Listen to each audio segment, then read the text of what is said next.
నమస్కారం ఈటీవీ 360కి స్వాగతం. ముందుగా ప్రధాన అంశాలు. పశ్చిమ మధ్య బంగాళాఖాతంలో తీవ్ర వాయుగుండం. రేపు పారాదీప్ గోపాల్పూర్ మధ్య తీరం దాటే అవకాశం.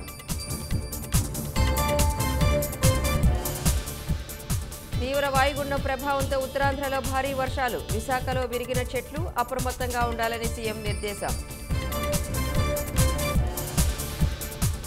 భారతీయులుగా ఉండండి, దేశీయ ఉత్పత్తులే కొనండి. గాంధీజీ స్వదేశీ సిద్ధాంతాన్ని పాటించాలని ప్రజలకు చంద్రబాబు పిలుపు. స్వప్రయోజనాల కోసమే భారత్పై అమెరికా భారీ సుంకాలు. ఇతర దేశాలపై ఆధారపడటం తగ్గించుకోవాలని ఆర్ఎస్ఎస్ చీఫ్ భాగవత్. మధ్యప్రదేశ్ ఖాండవా జిల్లాలో దుర్గమ్మ నిమజ్జనోత్సవంలో అపశృతి. ట్రాక్టర్ చెరువులోకి దూసుకువెళ్లి 11 మంది భక్తులు మృతి. విజయవాడ దసరా కార్నివాల్కు గిన్నీస్ రికార్డ్. ప్రశంసాపత్రాన్ని ముఖ్యమంత్రికి అందించిన ప్రతినిధులు.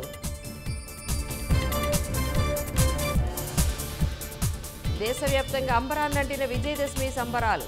ఢిల్లీ రామ్లీలా మైదానంలో ఘనంగా రావణ దహనం. విదేశీ విద్యార్థులను 15% పరిమితం చేయండి. విశ్వవిద్యాలయాలకు ట్రంప్ సర్కారు హుకుం.